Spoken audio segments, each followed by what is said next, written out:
In a narration found in Jami' at-Tirmidhi, number 2029, the Holy Prophet Muhammad, peace and blessings be upon him, advised that a person will become more honored when they forgive others for the sake of Allah, the Exalted.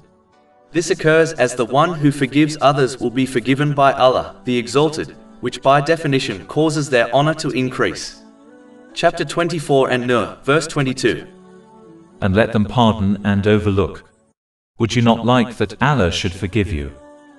This shows that true honor does not lie in exalting over people, but it lies in being merciful and forgiving.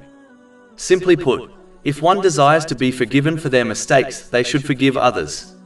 But it is important to note that one is encouraged to forgive others for the sake of Allah, the Exalted. But they must also take the necessary steps to avoid being wronged by their abuser again. Meaning, they should adjust their behavior in order to protect themselves so that history does not repeat itself, while continuing to treat others according to the teachings of Islam. Forgiving others does not mean being naive in respect to others.